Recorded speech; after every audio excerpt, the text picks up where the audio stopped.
बिस्मिल्लाहिर्रहमानिर्रहीम। अस्सलाम वालेकुम प्यारे व्यूवर्स, कैसे हैं आप? उम्मीद है आप ठीक होंगे। आज मैं आपके साथ शेयर करूंगी दाल कद्दू बनाने की यूनिक सी रेसिपी। जो लोग दाल या कद्दू पसंद नहीं करते, इस तरीके से आप बनाएं, इंशाल्लाह वो खा जाएंगे, उन्हें पता भी नहीं चलेगा, उन्हें ऐसे ही लगेगा जैसे वो दलीम खा रहे हैं, हलीम खा रहे हैं। तो चलिए स्टार्ट करते हैं आज की रेसिपी। सबसे पहले ऑयल गर्म करके उसमें कटी हुई प्याज, इसको अच्छे से ब्राउन करें।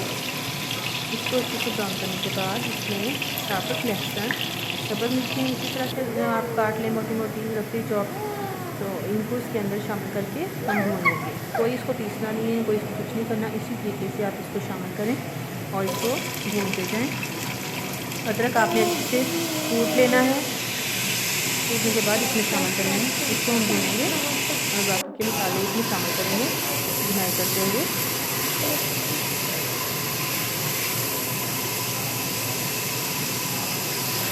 जैसे कि भून भी रहा है, इसमें हम हद से ज़रूरत नमक, हद से ज़रूरत लाल मिर्च पाउडर और हद से ज़रूरत हल्दी शामिल करेंगे। इसे अच्छे से भूनेंगे, थोड़ा पानी लगा देंगे ताकि मसाले जले नहीं। इनको अच्छे से भूनने के बाद इनमें जो हमारे कद्दू हैं उन्हें आप काट भी सकते हैं, लेकिन उनको मैंने जो है ना वो उनको ग्रेटर से ग्रेट कर लिया है ताकि वो जल्दी से हमारे मैश हो जाएंगे। ये बिल्कुल स्मूथ इसकी पूरी फ्राई हो जाएगी, बिल्कुल हेयर की तरह। इसलिए मैंने इनको ग्रेट कर लिया है इस तरीके से। ग्रेट करने के बाद इनको अच्छे से धो लें ताकि इनका रंग काला ना पड़े। पहले हम जो है ना लोग इसको शामिल करेंगे मसाले में, इसको अच्छे से भूनेंगे 1-2 मिनट के लिए। इसको भूनने के बाद दाल जो चलेगी हमने अच्छे से साफ करके धो के भिगो के रखी हुई थी वो इसमें शामिल करेंगे और अच्छे से भुनाई करेंगे। इसकी भुनाई का स्टेप बहुत इंपॉर्टेंट है, जितनी अच्छे से इसकी भुनाई हो जाएगी उतना ही इसका टेस्ट इन्हेंस होगा। अच्छे से इसको भून लें। देखिए इसमें मैं दाल शामिल करूँगी, अच्छे से भून लेंगे।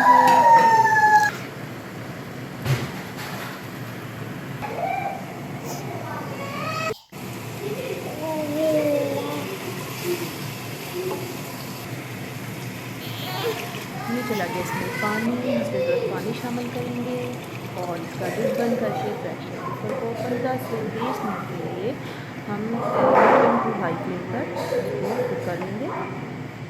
अच्छे से हमारी दाल जो है वो गल जानी चाहिए। इसके बाद आप इसको घोटे की मदद से, ये देखिए गल चुकी है दाल, इसको घोटे की मदद से या हैंड जो है चॉपर होता है उसकी मदद से आप कर लें, लेकिन मैं इसको ब्लेंडर में ब्लेंड कर लूँगी क्योंकि मुझे इसमें कोई भी पीस अलग से नज़र जो आता है ना वो अच्छा नहीं लगता, इसलिए मैं इसको अच्छे से पीस लूँगी।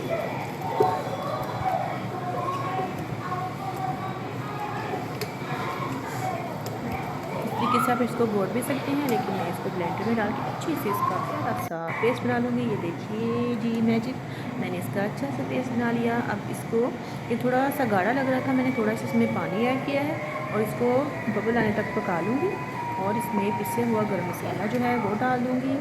इसके बाद इसमें जाएगा प्यारा सा हमारा ज़ीरे का तड़का। अच्छे से ऑयल को आप कड़कड़ा लें, इसमें ज़ीरा डालें और जब वो अच्छी से खुशबू आने लगे तो आप फ़ौरन से इसमें डाल के ढक दें। अच्छा सा हमारा जो है ना वो तड़का तैयार हो जाएगा, इसको तैयार हो जाएगा और बहुत अच्छा टेस्ट आता है तड़के के साथ।